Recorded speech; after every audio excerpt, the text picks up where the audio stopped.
Hi there, I'm Vicky Parfano from Aussie Stampers and Vicky Parfano Studio. Welcome to my channel.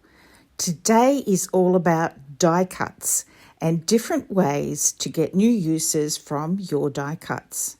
I have 10 projects, all different, showing you how to utilize your die cuts in ways that perhaps you haven't thought of before. So let's get started. Okay, so first you're going to need a spray booth. I use my Craft Online boxes for this. They're a great shape. They have a good backing in them, and you can see this one's well loved. So I'm going to tip this back up like a spray booth, and I'm going to lay my cardstock in, and I'm going to place one of my stencils, perhaps this one. This is quite an interesting looking piece, over the top, and I'm just going to mist. Now, if you have spray inks, I'm using Dylusions Shimmer Spray. This is Calypso Teal. And I'm also going to use Bubblegum Pink. When you're shaking these, shake them side to side so you won't clog the nozzle.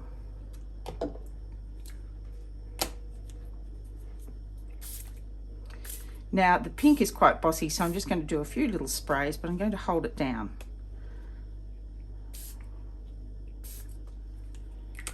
And you're not going to get a very well outlined piece here. It's just going to be very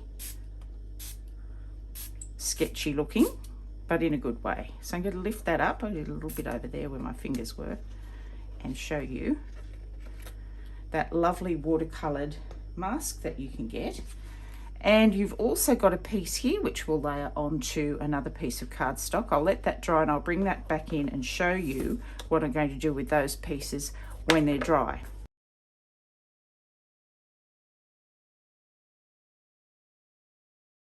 I'm using handmade paper, which I bought on Amazon, and this is gorgeous to work with. It's really fun for these techniques, but any watercolor paper would work for this.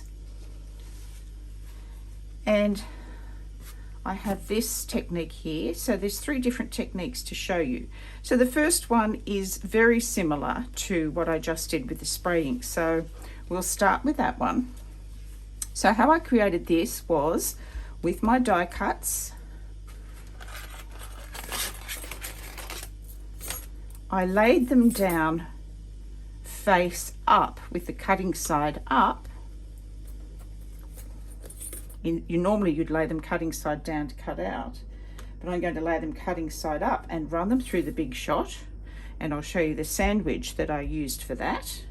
But I'll do it with the lily because I have another plan for something I'd like to do with the lily to show you in a moment as well. I have so many techniques. There are heaps and heaps of things you can do using this letterpress technique with your die cuts. I'll bring in the big shot.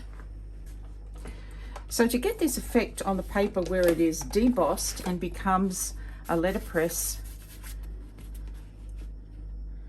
embossed image like this, and it's deep embossed, so you can then, what I did to achieve this was I kept my die cuts on it once it was embossed and sprayed over the top of it and just let it dry without even moving these. So I got a nice crisp image there, which was really lovely with these shimmery inks.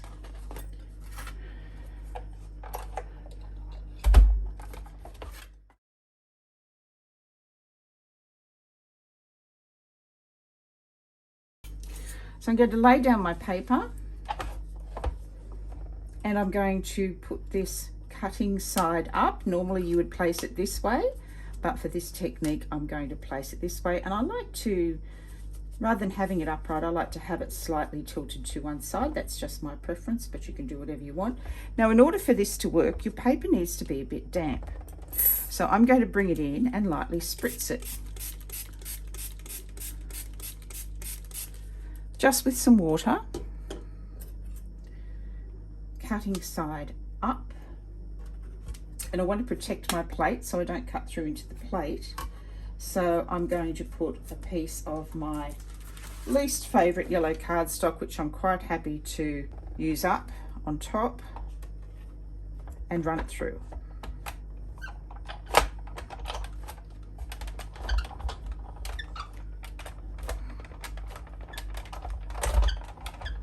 And what you'll find is the cardstock will cut because that's the cutting side it's closest to. But what you get on the bottom underneath, so you're getting 3 pieces. You're getting your stencil piece, you're getting your actual die cut piece, and look at that. Can you see how beautifully debossed that is? It's a whole letterpress effect. And you can even see a little bit on it on the back, but it's beautifully embossed on the front. And because I spritzed the paper, it has taken to that effect very, very well. Now I'm going to just pop it here to dry. Now I'm going to show you a combination of 2 techniques, how I achieved this effect with the flower and how I achieved this watercolor wash in the background. And this is much easier than it looks. It's a very, very easy technique. Even if you've never watercolored before, this is a fabulous little hack that I'm going to show you now.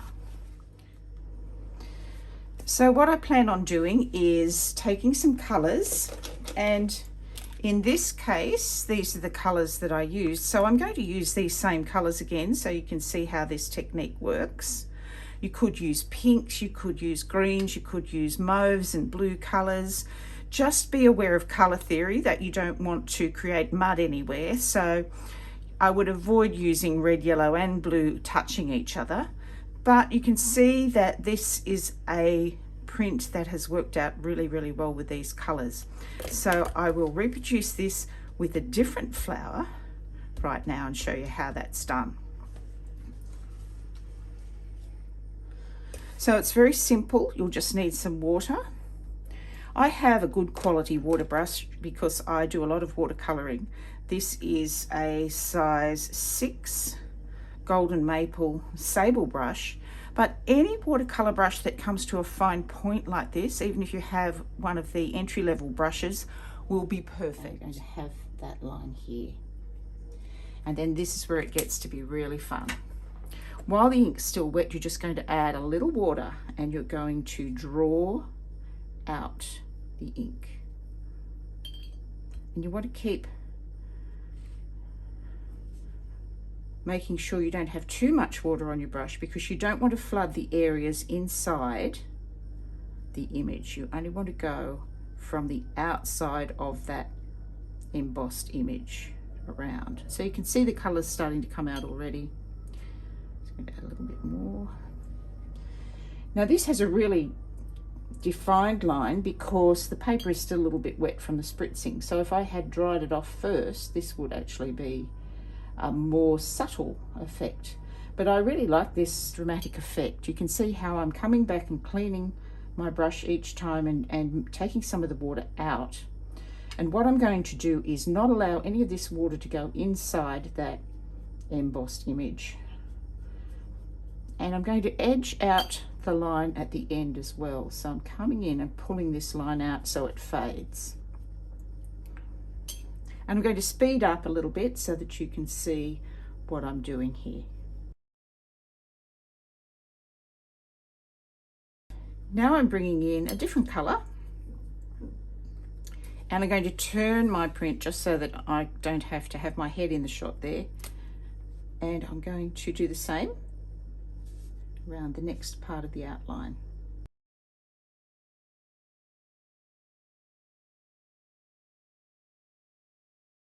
And continuing with a different color again. And the final color I want to use is this yellow, which is crushed curry. And I'll bring this down onto the bottom edges.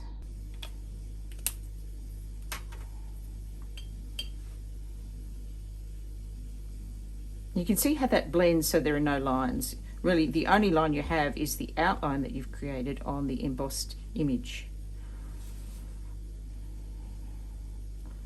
So those hard lines are softening right back as you add the water. And this is a very, very simple technique to do. So I'll show you how I created the background with this. Very, very easy.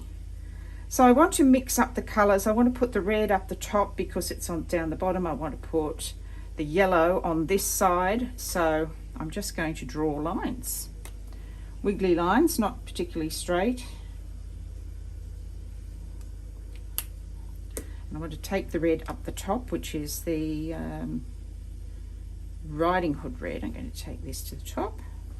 I'm going to actually draw a corner there, and maybe a corner on this side. Not going to line them up just yet. And I want some orange over on the other side, so I'm going to have these colours moving around my completed piece. Wiggly line down the side.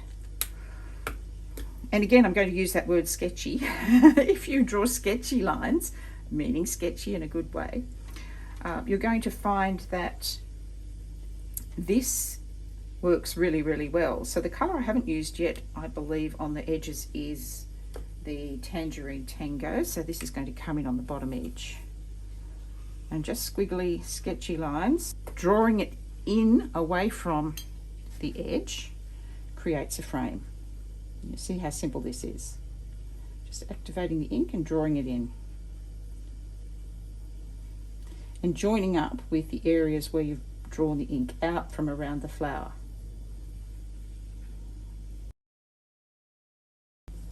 You can see the gorgeous subtlety you can get with this technique. It's very painterly. It looks as though you have a lot of experience in watercolouring, whereas in fact it's a real beginner's hack. And I like this technique. I teach this in my classes quite a bit.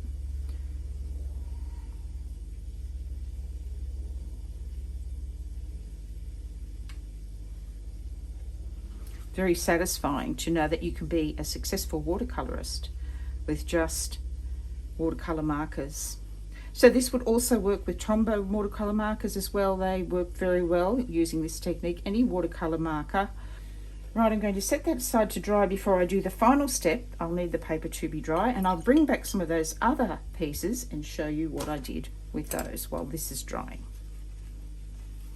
I'm using some paper from Stampin' Up. This is their Abstract Beauty. It's 4 inches by 6 inches or 10.2 centimeters by 5.2 centimeters. Specialty Designer Series paper. So this is the pack. There are 48 sheets, so you've got a lot to choose from in here, some really nice colours. And these are the colours that I thought might play well with the yellows. There's a gold in this one, and in fact it's the same paper, just flipped over to the other side. These are the yellows, so I was thinking that could work quite nicely there.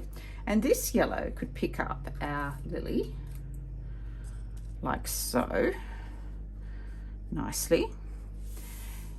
And if I find 2 more pieces of cardstock, I can actually create some art. So let's have a look at what I've created here. I have 4 pieces of my very underwhelming yellow, but I've attached these 2 panels using just a tape runner adhesive. And what I'm going to do, I've attached them to a piece of A3 background in white. I'm going to flip the papers around so that the blue is facing up. I'm going to flip this around so this particular splodge here is now facing down. And I'm going to adhere these 2 panels. I'm just going to do that with my tape runner. You could use liquid glue as well if you wanted to, but just for speed, I'm going to do that with my tape runner very quickly. And now I'm going to create my art piece using my die cut pieces. I like the idea of having pieces facing different ways and even crossing over some pieces.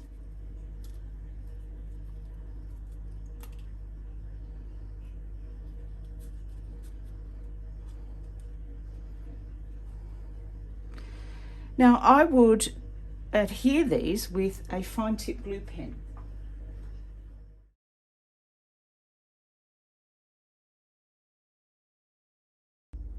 So this next piece, I'm going to give you the instructions on how to do this one. So it's the same as the way I showed you to imprint your die cuts by placing them cutting side up so they don't cut through your watercolor paper. I have used some Blueprint Sketch Distress Oxide ink from Ranger.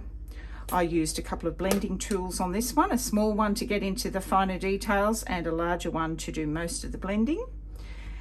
and I then flicked water over the page. What I used was a watercolor crayon in a soft grey colour, and I used the frottage technique, which is the rubbing technique, and very carefully, so that it's pressed almost flat to the paper, went around the edges and also off the edges, because I wanted to create a barrier between the ink and the outline. And I did this after it was all inked up, but you can see how that helps that flower image really stand out against the background. And I actually added some of this around the outside to distress the edges with some soft grey as well, and I really like that effect. It's quite messy and interesting, and I'm going to now pull that out with a little bit of water from my water brush, because this is a watercolor crayon, so it will react with the water, or water I should say, and give you this beautiful painterly effect. So that's the other technique that you can use. So that's using a light coloured watercolor crayon. You could have used a soft pink, whatever colour you like. I like the idea of the grey for the shadows, and some Distress Oxide ink in whatever colour you like, and then blend it on and then add some water to achieve the speckled effect in the background. Now the piece I've been working on earlier is almost dry, but I'm going to show you how this rubbing effect really brings it to life. So I'm going to do some rubbing with the watercolor crayon, and you can see this frottage, or the rubbing across a raised image, will give you a beautiful outline of your die cut. And it's very quick and simple to do.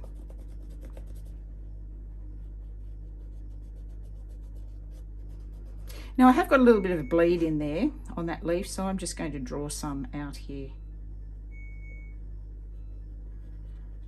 So I was doing it rather quickly on camera. I did take more time with the initial one, and it was just a little bit cleaner, but I still like this effect. And I like to bring some of the watercolor crayon out into the surrounding areas, just to make it look even more interesting and give it that drop shadow effect.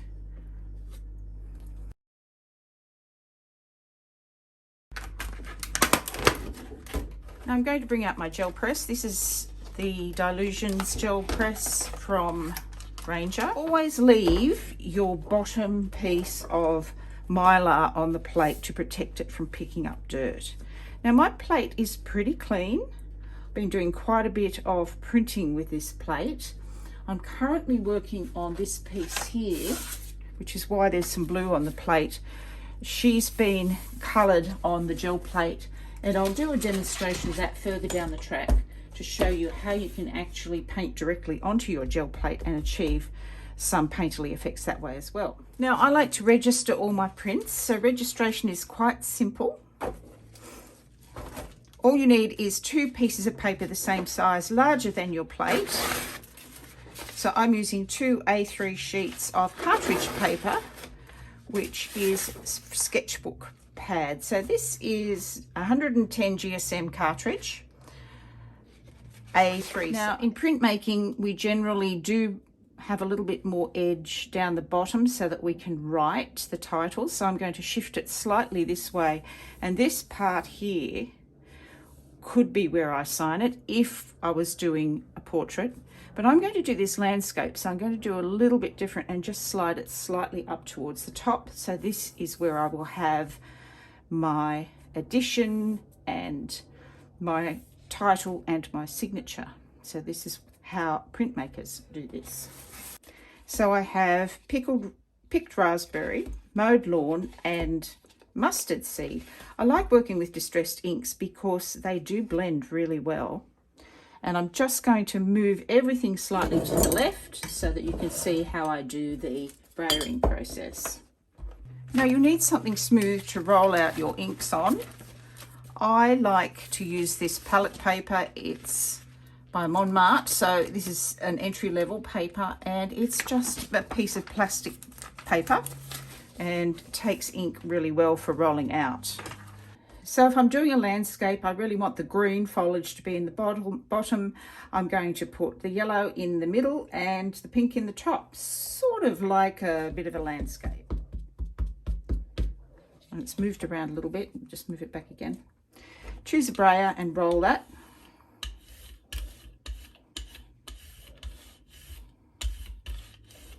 And I'm going to roll some out on my palette as well. Now when you're brayering, you want to roll and lift, roll and lift, roll and lift, roll and lift. And then that gives you a really smooth result on your paper.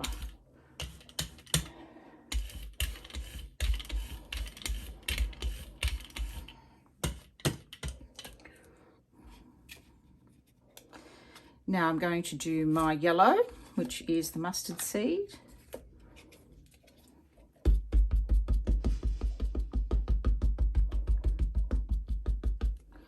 Some on my palette as well. A clean brayer.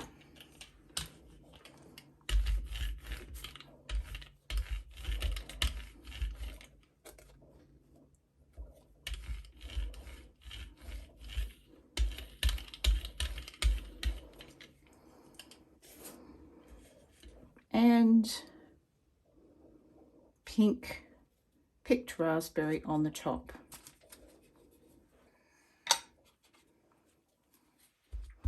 To give the effect, I guess, of a bit of a sunset sky perhaps. Clean brayer, or clean off your brayer before you do this part, otherwise you'll mix the colours a little bit too much.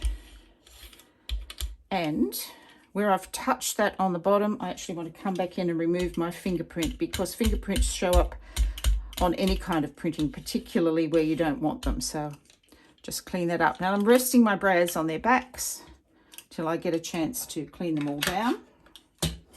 First thing I'm going to do is get some texture with some bubble wrap. Just lightly press, I don't want to take off too much ink there. And now I'm going to go in with my die cut pieces.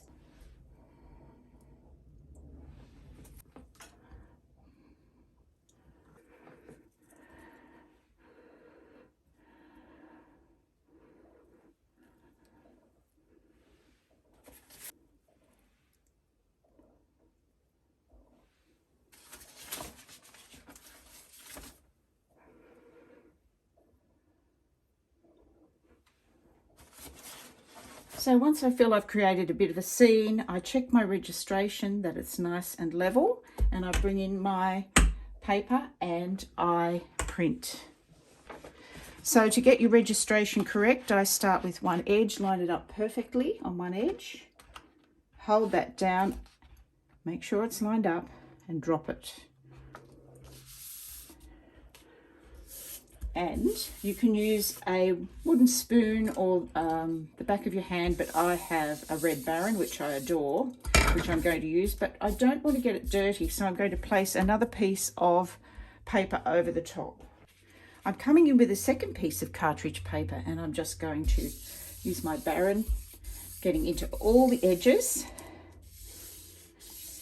And this protects the back of my print so that it won't have ink or paint from my fingers, or it will not degrade the paper in any way. And I want to make sure I've got a good impression, so I'm going to peel back both of those two pieces, the protection piece and the other piece, just to see if I have a good impression. And I seem to have a very nice impression there, but I do need to go over the edges a little bit more because I want this to be a really nice print.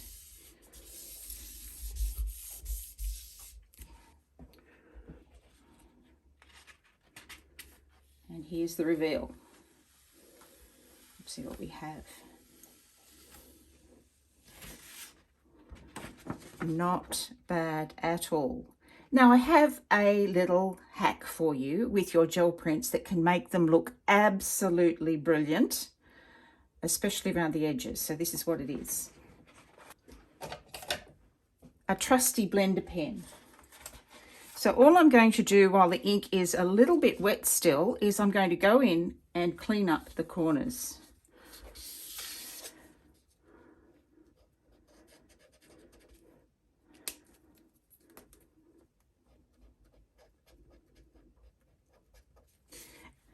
And remember, it's a blender pen, so you need to wipe off the colour.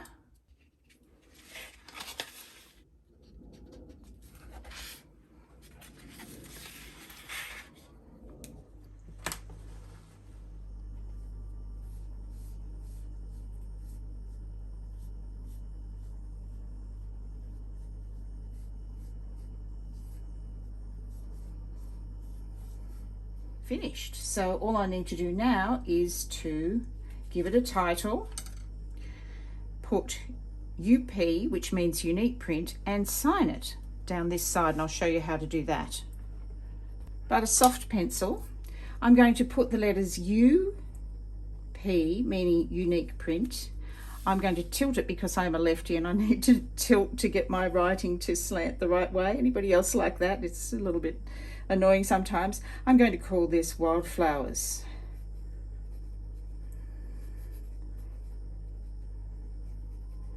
And I like to put little speech marks around my title.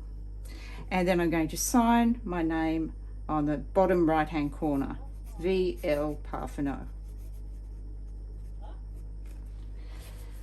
And that's how you make a fine edition print.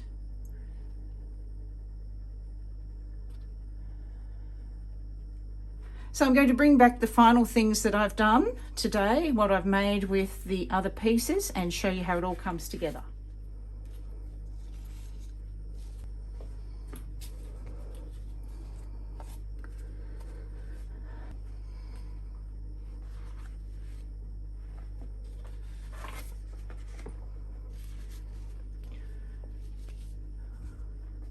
So I hope you enjoyed today's projects, showing you lots of different ways to use just 2 packets of die cuts to achieve lots of interesting effects and results, and use them in as many different ways as you possibly can to produce these beautiful pieces of very satisfying art.